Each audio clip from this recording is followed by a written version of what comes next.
Shalom, salam sejahtera untuk kita semua. Bacaan harian untuk Bakti Wanita Advent se-Uni Indonesia Kawasan Barat tahun 2025 diambil dari buku He Knows My Name. Dia tahu namaku.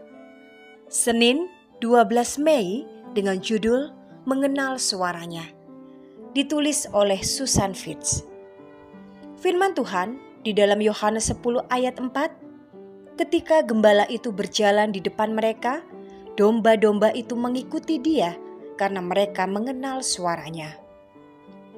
Sahabat BWA, minggu depan putri saya Heidi akan berada di rumah untuk memulihkan diri setelah menjalani operasi mastektomi ganda.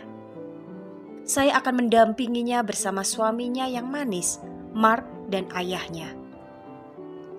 Hati saya menangis untuknya. Bahkan ketika saya mengenang pagi setelah dia lahir. Saya melahirkannya pada malam hari dan secara tak terduga dia dibawa ke ruang bayi untuk malam itu. Di masa itu, para ayah tidak diperbolehkan berada di ruangan saat persalinan dan bayi-bayi dikirim ke ruang bayi.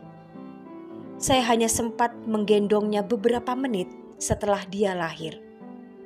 Keesokan paginya, saya dengan cemas menunggu perawat membawa bayi saya kepada saya.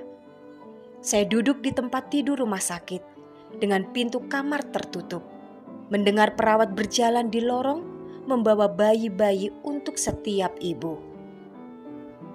Seorang bayi menangis keras dan saya berpikir, astaga, saya harap itu bukan bayi saya.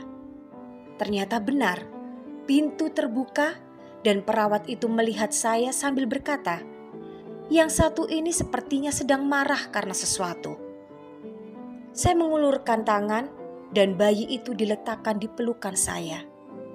Ketika dia mendengar suara saya yang menenangkannya, dia langsung berhenti menangis dan meringkuk di pelukan saya.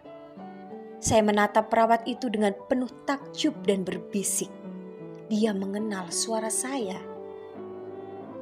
Anak-anak kita akan selalu menjadi bayi kita, tidak peduli seberapa besar mereka tumbuh.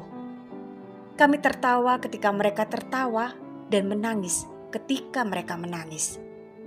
Putri saya, yang saya juluki Heidelberg, telah menunjukkan kekuatan yang luar biasa dalam beberapa minggu terakhir saat dia menghadapi kanker payudara, dan saya sangat bangga padanya.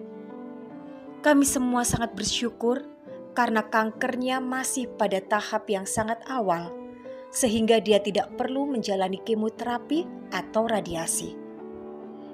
Pikiran saya saat itu adalah, bersoraklah Heidelberg tercinta, nyanyikanlah pujianmu kepada Tuhan karena dia baik, penuh belas kasih, dan kasihnya melimpah untukmu, bahkan lebih besar daripada kasih saya kepadamu, yang sangat sulit saya bayangkan bisa terjadi. Hal yang paling penting bagi kami adalah agar anak-anak kami tahu betapa Tuhan mengasihi mereka dan agar mereka merasa aman untuk membalas kasih-Nya. Saya berdoa agar melalui kata-kata dan teladan saya, mereka mendapatkan rasa aman ini. Sebab hanya dengan merasakan kasih Tuhan secara pribadi, mereka akan mampu menghadapi setiap cobaan hidup dengan baik. Dan saya berdoa agar mereka selalu mengenal suara juru selamat mereka.